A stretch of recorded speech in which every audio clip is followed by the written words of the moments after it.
Bien, on va pouvoir reprendre, cette matinée toujours consacrée à la lecture et de façon plus générale à la culture et j'ai donc maintenant le plaisir d'accueillir, Régis Kern de Kern Transcription qui va, maintenant nous parler, de son utilisation des QR codes. On va voir, comment, il se propose de mettre à disposition cette technologie pour rendre un certain nombre, de choses plus accessibles. Régis, bonjour. Oui, bonjour Fernando, et bonjour à toutes et à tous. Alors, Régis Kern, donc je suis, comme le nom l'indiquait, Kern Transcription. Alors, je suis à la fois transcripteur, développeur web, je travaille également dans l'adaptation de tableaux 3D. Voilà, donc je suis un petit peu multifonction. J'ai développé ces dernières années, c'est un projet assez conséquent qui s'appelle DV Fabric. C'est une application web qui a été soutenue et 2 fois d'ailleurs par l'Éducation nationale. J'ai récemment pu la présenter au Salon Educatis, au stand de l'Éducation nationale, donc justement. Voilà, donc c'est un travail,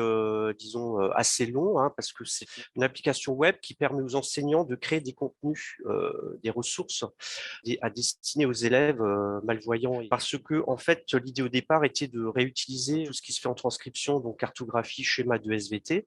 Donc là, vous voyez l'interface de l'application. Donc c'est un lien qui est accessible en ligne. Cette application se veut multi-usage, je dirais, ce qui peut la rendre compliquée en développement. Mais voilà, l'idée, c'était d'oublier personne, donc les non-voyants, les malvoyants, et de permettre aux enseignants de créer eux-mêmes des contenus. Je vais pas vous faire la liste de toutes les options de cette application qui permet de dessiner, d'insérer des maths, du texte, des questionnaires, des quiz, etc. Je vais vous parler donc essentiellement de la fonctionnalité de QR code. J'ai évidemment pensé à intégrer dans ce projet les non-voyants autant que possible. Alors, il y avait 2 façons de le faire. C'était en réutilisant les cartes produites par les centres de transcription, permettre à d'autres enseignants de les modifier, donc pour être imprimées ou thermogonflées, mais également de rendre toutes ces ressources interactives sur écran, donc PC, tablette, avec des systèmes d'infobulles, de fenêtres contextuelles et d'affichage d'informations un petit peu à la demande, avec tous les systèmes audio qui vont avec. Les QR codes, je me suis dit, c'est une idée sympa pour rendre un petit peu ces cartes destinées au départ plutôt pour une impression papier, voire uniquement une impression papier, et pouvoir les rendre ces cartes interactives. Donc, vous voyez un exemple là d'une carte de France, hein, tout à fait classique, destinée en général à être thermogonflée pour un élève non-voyant. Voilà, donc les QR codes, l'idée de l'application, c'est que l'enseignant puisse concevoir lui-même le contenu du QR code. En général, un QR code, alors un QR code dynamique, hein, ce qu'on appelle dynamique, c'est un lien qui redirige vers un contenu. Alors, le problème, c'est que ce contenu est souvent inaccessible et souvent, ce n'est pas autre chose qu'un site web, donc avec toutes les difficultés que ça peut générer. Moi, l'idée, c'était que ce QR code, en fait, pointe vers un contenu que l'enseignant aura lui-même créé. Alors, comment il fait? Je vous montre rapidement un petit exemple. Là, j'ai une page A4 avec un menu, évidemment, en haut qui permet d'insérer tous les contenus. On peut insérer un QR code de manière assez simple. Voilà. Ce QR code, on peut en générer le contenu. On peut insérer du texte, des tableaux, des maths, tous les contenus qu'on veut. Alors pour les élèves pas forcément non-voyants, tout simplement dyslexiques, on peut mettre des syllabes en couleur, etc. Il y a tout le système un peu classique de mise en couleur des textes. On peut, avec cette interface, générer tout un contenu. Ce QR code, ensuite, sera tout simplement, une fois la ressource publiée sur DV Fabric, ce QR code sera accessible avec n'importe quel lecteur de QR code. Donc l'idée, c'était d'essayer d'être assez autonome, de ne pas avoir 36 applications. Donc là, avec un lecteur de QR code classique, voici un exemple d'un squelette humain avec un QR code à côté. Si on pointe la caméra de son téléphone sur ce QR code, on va être redirigé vers un lien sur DV Fabric et plus précisément vers ce QR code contient un QCM, mais il peut contenir toute autre information. Et le contenu de ce QR code va s'afficher dans une fenêtre modale sur la tablette. Il n'y aura rien d'autre. Du coup, l'utilisateur ne sera pas perturbé par d'autres contenus, il n'a rien à faire. Ce qui s'affiche sur le smartphone, ce sera uniquement le contenu du QR code. S'il y a plusieurs QR codes, ce qui est intéressant, c'est que l'utilisateur, l'élève, va fermer cette fenêtre, la caméra va se réactiver. Et cette fois, c'est la caméra intégrée dans les fabriques. Donc, l'élève va pouvoir tout de suite passer sur un autre QR code. Donc, on peut en mettre autant qu'on veut. Enfin, la réflexion que j'ai eue, c'était que la caméra ne soit pas forcément toujours ouverte, quand il y a plusieurs QR codes, parce que ça peut provoquer des interférences et puis des coupures. Donc l'idée, c'est que la caméra s'allume à chaque fois qu'on veut pointer un QR code. Et quand on a le contenu du QR code qui s'affiche, la caméra se met en veille. On peut donc tranquillement s'occuper du contenu de ce QR code. Ici, ça sera donc un QCM. Donc pour tester ça, la carte que vous voyez à l'écran, il faut l'imprimer et ensuite pointer les QR codes. Alors pour les non-voyants, évidemment, pour imprimer un QR code, ce qu'il faut penser, c'est que le thermogonflage n'imprime que le noir. Donc ce qui fait que le QR code ici, il est bleu et entouré de pointillés qui eux-mêmes vont être uniquement thermogonflés, ce qui permet évidemment de les repérer tactilement, ce qui paraît évident, mais pas tant que ça. On voit beaucoup de QR codes actuellement qui sont tout simplement pas repérables parce qu'on n'a pas d'indication tactile. Alors voilà, donc DV Fabric fait beaucoup de choses. Il y a beaucoup d'outils d'interaction. Il y a un éditeur de maths qui permet de saisir des maths avec un clavier virtuel sans connaître de langage comme le LaTeX, etc. DV Fabric permet de transcrire ces maths en braille pour être thermogonflé, par exemple. Voilà, donc pour ceux que ça intéresse, DV Fabric donc, est en ligne, je pourrais envoyer un lien. Il va être diffusé à compter de 2022 par l'Éducation nationale, donc comme il a été soutenu, il va être distribué, je dirais, dans les différentes académies. Il est actuellement en ligne, il est actuellement gratuit, il est toujours en cours un petit peu de développement, je dirais, dans le sens où il est évolutif. Je travaille beaucoup pour le rendre le plus accessible possible au clavier, sachant que l'interface de création des ressources est plutôt côté enseignant et les ressources produites, évidemment, elles se veulent les plus accessibles possibles. Pari difficile, évidemment, vous en doutez, pour la cartographie, les schémas, les maths. L'idée, c'était quand même de m'attaquer à quelque chose de difficile, mais de le faire avec les moyens que j'ai donc jusqu'à présent. Donc je suis évidemment preneur après de tous les retours, de toutes les idées de développement ultérieur, les aides éventuellement d'autres développeurs, parce que c'est un boulot un petit peu conséquent tout seul. Voilà, donc je pense que en tout cas pour ce qui est des QR codes, j'ai à peu près fait le tour. Là, vous voyez une carte de France avec quelques QR codes. Donc vous l'imprimez, vous ouvrez votre caméra, vous pointez le QR code, vous êtes automatiquement dirigé vers le contenu. J'attends maintenant les questions. Je pense qu'il y en aura beaucoup parce que Tu veux une première salle parce que je crois que tu voulais ouais. aussi montrer après l'usage, et tu veux peut-être une première salle de questions de Pascal Ouais, également. alors l'usage, en fait, il est difficile à montrer en ligne parce qu'il faudrait, alors soit les personnes qui sont là présentes peuvent pointer le lecteur de QR code sur l'écran et sur les QR codes. Surtout quand on est aveugle, ça va pas être facile. Alors effectivement, donc là, si je pouvais, je vous enverrais la carte thermogonflée pour pouvoir pointer le QR code avec la caméra.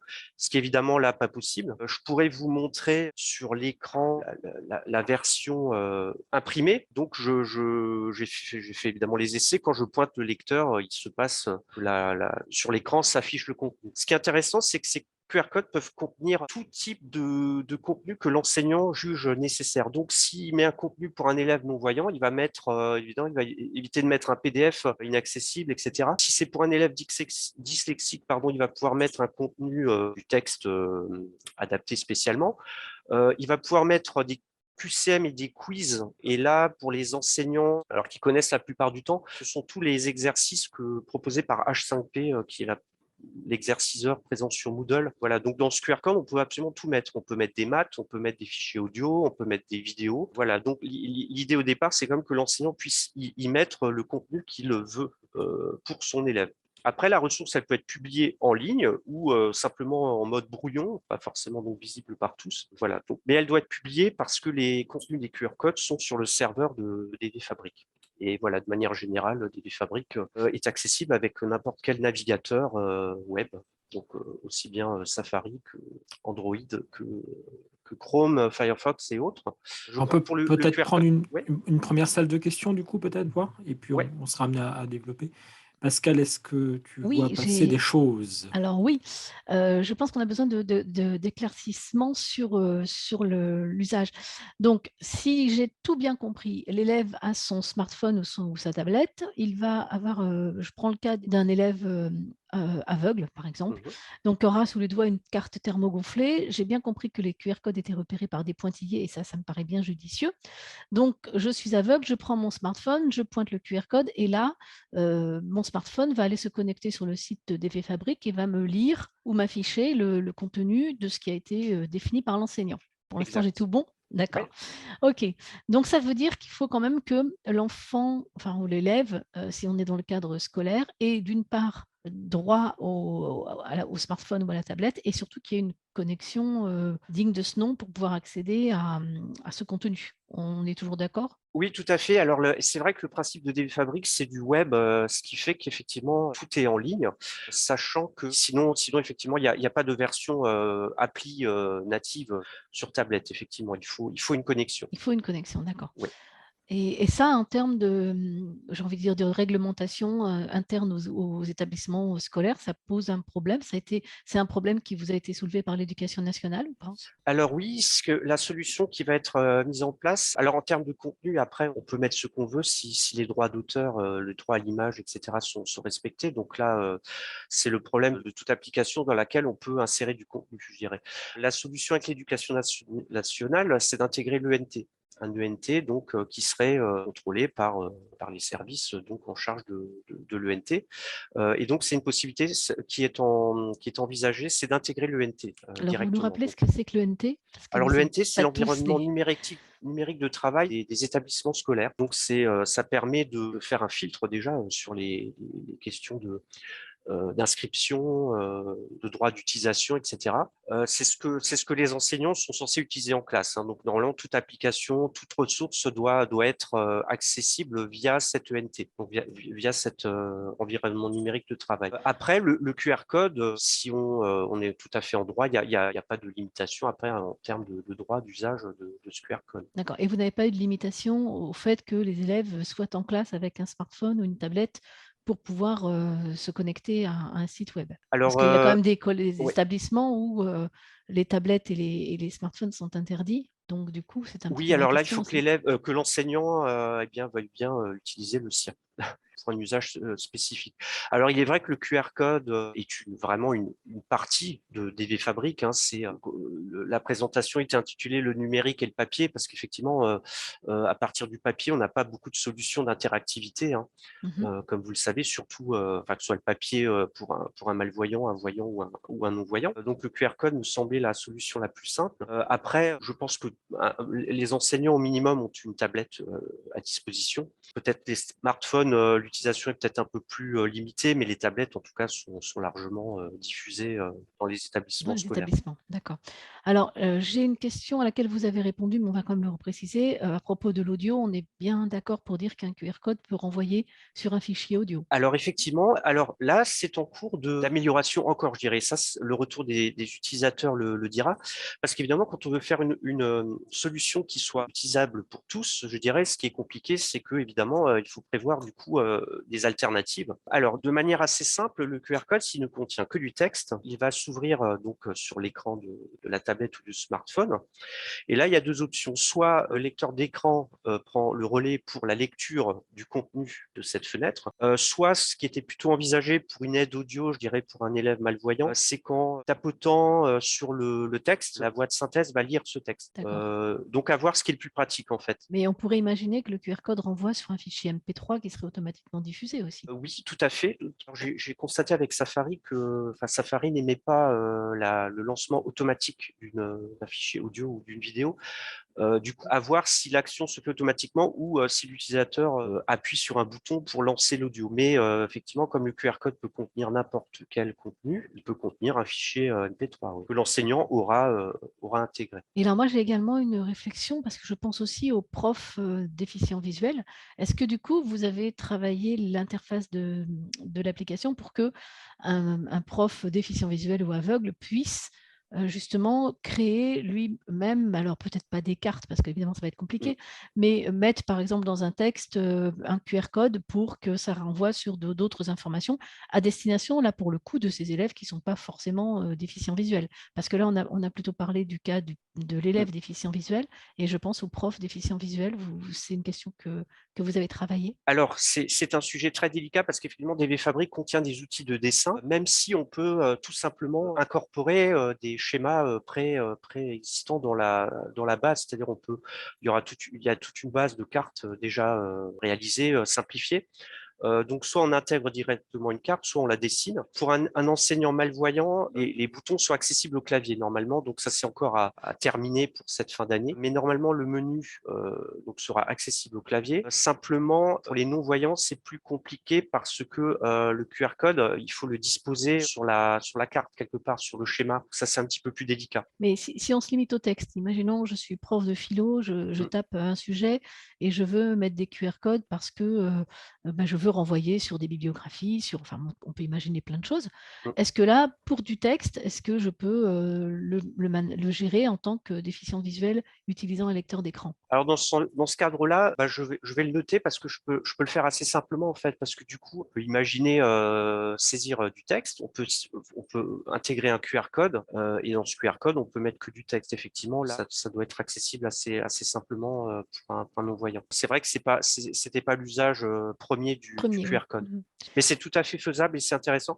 Alors, de toute manière, après, on peut imaginer une interface beaucoup plus simplifiée. Par exemple, si un enseignant veut utiliser un enseignant non-voyant avec donc des besoins très spécifiques, on peut imaginer une interface avec un menu beaucoup plus simple, accessible au clavier, une insertion de QR code simple et lui laisser la possibilité de mettre dans ce QR code, par exemple, du texte. Donc c'est Effectivement, à creuser. à creuser, mais je dirais que le travail là consiste juste en fait à simplifier ce qui existe déjà, je dirais, et à limiter pour un enseignant non voyant. En tout cas, ça c'est vraiment le cas, je dirais le plus compliqué dans DV Fabric parce que comme il y a beaucoup d'outils qui du coup ne concerneraient pas l'enseignant non voyant, il faudrait dans ce cas-là développer un outil pour un enseignant non voyant avec les fonctionnalités nécessaires et uniquement nécessaires. Si le site de l'application dispose d'un gros espace pour le stockage des QR codes, est-ce que vous risquez pas d'être gêné si ça se développe beaucoup par un problème de stockage? C'est quelque chose qui est prévu au niveau de l'espace que vous avez réservé pour cela? Alors, jusqu'au moment, le serveur a une base de données de 8 gigas, je dirais, ce qui est pas mal. Ce qui prend le plus de place dans une base, en général, c'est les médias. Ce qui est bien avec le web, du coup, c'est que là, les médias ce sont des liens, ce qui prend quand même moins de place. Après, en termes de texte, de contenu, il y a pas de limite parce que c'est vraiment très, très peu volumineux en termes de ressources. Donc, l'espace de stockage n'est pas du tout un problème. On peut l'agrandir à l'infini, je dirais. Juste une petite ainsi dans les questions, Régis, est-ce que tu peux redonner l'adresse? Et puis on nous signale aussi qu'il y a peut-être un problème de certificat de sécurité sur le site. Est-ce que tu peux nous en dire un peu plus? Alors, certificat de sécurité de DV Fabric. Ouais, on nous signe, enfin, apparemment, il y a une mention comme quoi le site n'est pas sécurisé. Je pense que ça doit dépendre peut-être des navigateurs ou des certificats d'authentification, ça te parle? Ouais, parce que normalement, c'est HTTPS. Peut-être que ce qui peut arriver, c'est que si l'une ou l'autre petite image a un lien qui, lui, n'est pas sécurisé, ça peut provoquer un message. Là, moi, par exemple, sur Chrome, je n'ai pas d'alerte particulière, mais le site est sécurisé, hein, donc il est en HTTPS. Sachant que donc l'appli est quasiment terminée, mais évidemment toujours en cours de correction de bugs. Voilà. Donc la diffusion va commencer plutôt en début 2022. Donc là, elle est fonctionnelle, elle est en ligne. Est-ce que d'autres personnes ont eu un problème de certificat là, de sécurité? C'est https dv-fabrique.fr. Moi, je suis preneur aussi évidemment de suggestions, de personnes qui pourraient m'aider à le développer, à aller plus loin, de transcripteurs qui voudraient s'investir, parce que le but, c'est de pouvoir y intégrer toutes les cartes que font les transcripteurs, hein, ce qui permet à tout le monde après de les modifier et puis de les rendre justement interactives. C'est-à-dire que là, moi, on peut prendre une carte de l'INSHEA, l'intégrer, puis ensuite rajouter des QR codes, rajouter des fichiers audio. Voilà, donc après, mes DV Fabric, c'est un autre, je dirais que c'est un contexte plus global. Je vais mettre un lien vers une présentation du projet Mmh. une présentation qui a été faite il y a 1 an à peu près, qui était donc destinée à expliquer un peu la philosophie du projet. Alors, ce qui est intéressant, c'est après, pour tous les élèves, je dirais, c'est un QR code. On a directement un QCM en ligne. Voilà, ça peut être intéressant de rendre ces cartes papier un peu plus interactives de manière générale. Du coup, il y a une autre question justement qui concerne les contenus qui sont stockés en termes d'images à thermogonflets. La personne nous demande si elle respecte toutes les normes de lecture tactile. Alors, est-ce que les contenus mis en ligne ont été, on va dire, validés ou viennent forcément de sources dont on sait qu'elles respectent les normes de lecture tactile? Alors oui, j'étais en contact avec l'INSHE justement et le service de transcription pour le but, c'est d'intégrer les cartes qui sont publiées par les services de transcription. Donc elles sont certifiées déjà à la base de ce côté-là. Après, évidemment, un enseignant qui modifie lui-même une carte pour la thermogonflée, libre à lui de respecter les normes, hein. Ça, c'est après. Ça, c'est le souci quand on permet à des enseignants, enfin, je veux dire, ce qui est comme leur rôle, hein, de créer des contenus. Évidemment, après, on ne peut pas empêcher la création de contenus qui ne soient pas tout à fait aux normes, hein, sachant que les normes, après, sont un petit peu aléatoires, hein, aussi, il faut dire, suivant les usages. Même si pour la cartographie, c'est évidemment un peu plus strict. L'idée au départ, c'était de pouvoir quand même modifier des ressources qui sont publiées. Oui, vous n'avez pas une vocation de certificateur, en fait, vous vous mettez à Non, pas du tout. disposition. Voilà. Oui. Oui, c'est… Moi, je mets à disposition, disons, tout un tas d'outils qui permettent après, avec une liberté de créativité et évidemment du professionnalisme de chacun nécessaire, hein, pour publier le contenu. De mon côté, je n'ai plus de questions. Je pense que j'ai… Alors, je vais peut-être en profiter, comme on a un peu de temps, compte tenu de ce changement de programme, pour inviter Régis, alors non pas à nous faire une autre intervention, et on a rarement eu l'occasion de le faire depuis hier matin, de valoriser un peu un partenariat particulier avec la Fédération des aveugles et amblyopes de France Grand Est. Est-ce que tu peux nous toucher 2 mots un petit peu sur le soutien sur le projet auquel notre association Grand Est participe à tes côtés? Oui, avec plaisir. Je rebondis un petit peu sur l'intervention de la médiathèque avant qui m'avait passionné parce que alors je suis un petit peu multi-domaine. Je travaille aussi sur la sculpture 3D et en fait ça me permet d'adapter des tableaux. Alors sans parler du début de l'aventure, en fait j'ai eu cette année beaucoup de chance, enfin beaucoup de chance. En tout cas, j'espère que c'est le travail qui a porté ses fruits.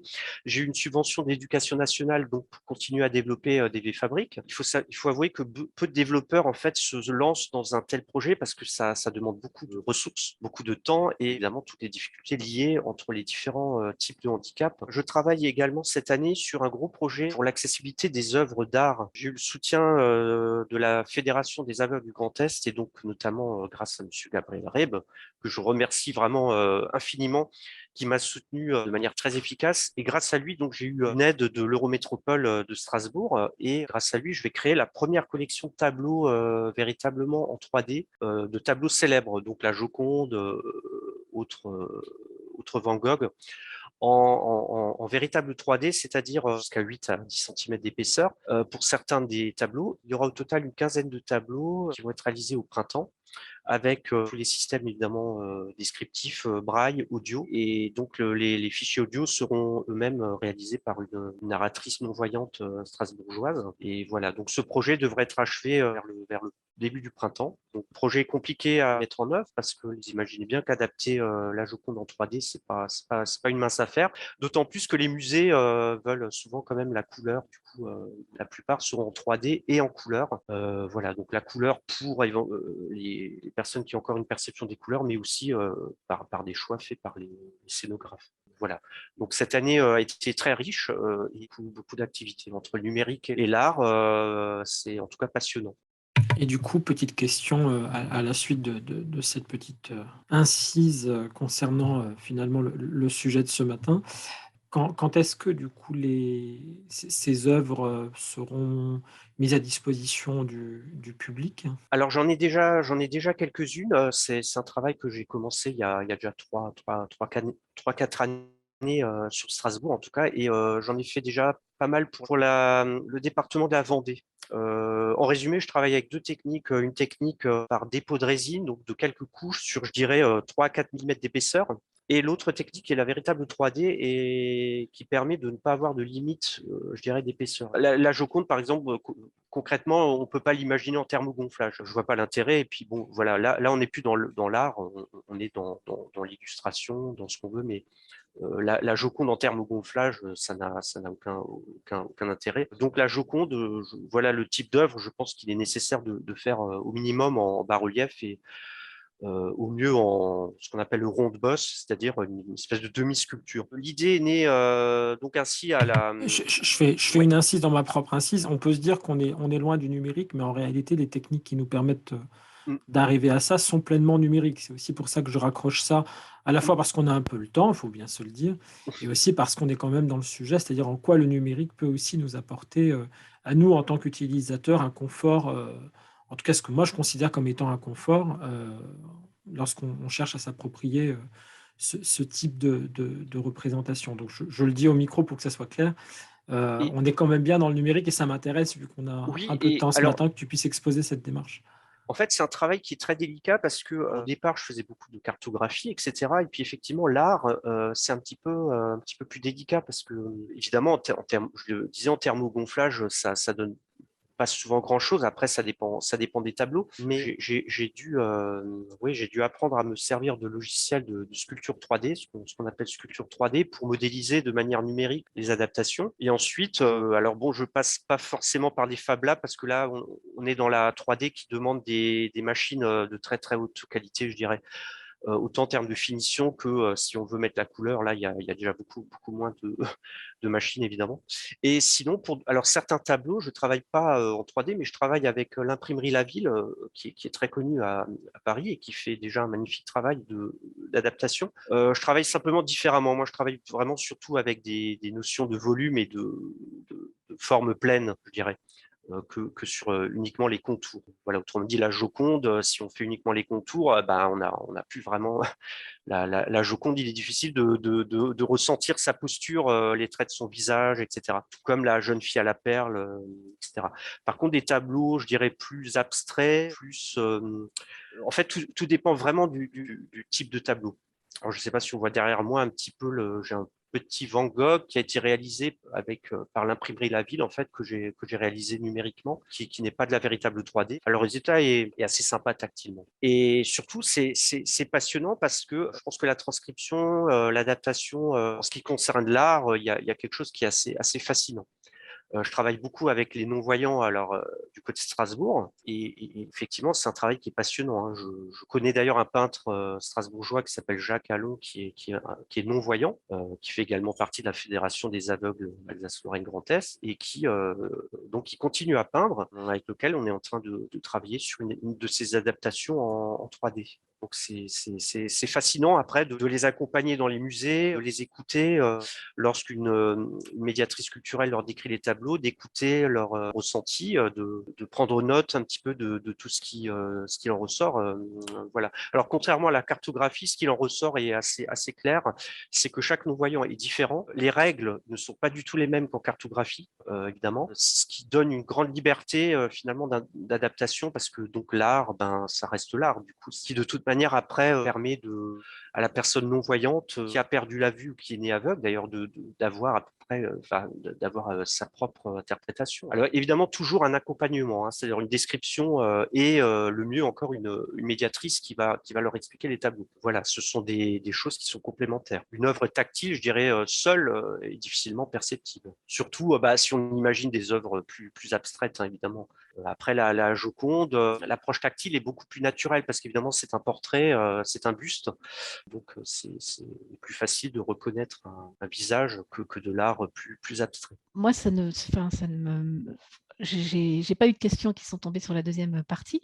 Ceci étant, je pense que c'est effectivement très intéressant et c'est un sujet qui qui est vraiment actuel, hein, la mise en accessibilité des tableaux. On a vu pas mal de choses passer ces derniers temps et je crois que ça évolue bien et que les technologies plus récentes permettent des choses intéressantes. J'ai juste une question qui est revenue sur la première partie de la présentation de quelqu'un qui posait la question de savoir comment on pouvait l'utiliser en université. C'est-à-dire, est-ce que, comme vous avez beaucoup parlé de l'éducation nationale et du fait que l'éducation nationale allait développer l'utilisation de l'appli, est-ce qu'elle est néanmoins accessible à tous? J'ai cru comprendre que oui, mais j'aimerais bien que vous le précisiez pour cette personne qui demandait justement en université, par l'émission handicap, par exemple, pour de la création de contenu. C'est un pari toujours difficile, effectivement, c'est de permettre une accessibilité à la fois à tous les usagers, c'est-à-dire voyants, non-voyants, dyslexiques, etc. Enfin, autant que possible, parce qu'évidemment, ce type de produit est très, très, très complexe parce qu'il y a quand même des outils de dessin, etc. Donc, c'est très délicat. Mais après, j'ai voulu également permettre une accessibilité à tous les niveaux scolaires, je dirais, parce que finalement, tout dépend de ce qu'on met à l'intérieur. Si je prends une carte réalisée par l'INSHEA de cycle 4, on peut l'intégrer dans TV Fabric, mais après, on peut y ajouter des informations qui apparaîtront dans des fenêtres contextuelles et ce contenu peut être complètement adapté à n'importe quel élève. On peut intégrer des cartes des schémas de sciences de terminale S, hein, scientifique. On peut intégrer, alors il y a un éditeur de maths qui permet de faire des maths avec un clavier virtuel qui a toutes les fonctions maths. Alors il en manque sans doute, hein, parce qu'après, mais on peut les ajouter. Hein. S'il en manque, on peut les ajouter. Mais grosso modo, là, il y a toutes les fonctions jusqu'en terminale scientifique au minimum. Donc du coup, oui, pour l'université, on peut intégrer des maths, sachant que ces maths seront lus de manière audio par la synthèse vocale. Tous les outils sont là pour intégrer n'importe quel contenu, texte, maths ou des tableaux. Donc les tableaux insérés peuvent l'être de manière tout à fait adaptée, c'est-à-dire avec un titre du tableau, des intitulés, etc. Ensuite, tout simplement, le principe, c'est que ce qui est créé sur des fabriques peut être soit publié en ligne, parce qu'après, il faut penser à l'usage, l'utilisation pour l'élève. Donc, soit les ressources sont publiées en ligne, soit elles sont enregistrées dans un fichier, en un seul fichier HTML, qui peut s'ouvrir avec n'importe quel navigateur et une connexion Internet. Je suis en train de fignoler l'enregistrement en fichier zip qui permet une utilisation hors ligne. Alors, je ne sais pas si c'est très, très utile, mais ce fichier zip contient tous les fichiers nécessaires à l'utilisation d'une ressource hors ligne. Mais bon, le principe de base, c'est quand même d'avoir un accès rapide directement dans son navigateur d'une ressource. Donc pour l'enregistrement des ressources, grosso modo, c'est en HTML. Et ensuite, une ressource créée en HTML peut être réouverte dans DV Fabric et modifiée à un autre endroit avec le navigateur. Donc on ne peut qu'encourager tous les accompagnants des élèves, les enseignants, les AVS, les parents à se pencher sur DV Fabric pour créer ou améliorer les contenus finalement. C'est ouvert à tous. Oui, alors évidemment, c'est un travail énorme de développement, mais qui n'est pas terminé. Hein. C'est-à-dire qu'on peut encore améliorer. Simplement, c'est vrai qu'il faut prendre le temps après de récolter un petit peu tous les retours, suivant les usagers, suivant l'usage. Voilà. En tout cas, ça a montré un très, très grand intérêt à Educatis. J'ai pu présenter devant les référents académiques la solution. Alors évidemment, ça plaît toujours beaucoup quand on la montre, mais après, l'utilisation, elle est Oui, il faut pas travailler, forcément aisée. bien Ça sûr. nécessitera des tutos, des accompagnements, des petites vidéos pour prendre une prise en main. Et c'était vraiment intéressant. Alors, Absolument. je voulais juste, c'est naturel pour moi, mais c'est remercier encore et encore, enfin toutes les personnes qui m'ont soutenu ces dernières années, surtout ces 2 dernières années, la Fédération des aveugles du Grand Est en particulier, l'Éducation nationale par le biais d'un chargé de mission qui m'a permis d'avoir une subvention EduUp, le soutien de tous les enseignants de l'INJA, de l'INSHEA qui m'ont soutenu depuis le début dans la démarche, même si évidemment le produit parfait n'est pas encore là, mais je pense que là, je me suis lancé dans un pari qui était difficile, autant DV Fabric et cette idée de permettre aux enseignants de créer des contenus pour tout le monde, mais autant dans les tableaux 3D. Donc, je me suis lancé dans des choses qui sont complexes, mais voilà, quelque part, j'aime le risque et voilà, je compte pas les heures de travail, mais en tout cas, je travaille avec des gens passionnés également. Voilà, enfin, je vais pas remercier encore, mais quand même, je tenais à le faire. Bah, c'est bien noté. On te remercie en tout cas de t'être rendu disponible ce matin pour nous présenter tes travaux. On te propose bien évidemment de rester avec nous si le cœur t'en dit et si tu es Ah oui, disponible pour la suite de nos débats. Merci beaucoup, Régis. avec plaisir, Fernando. À bientôt. Bonne journée.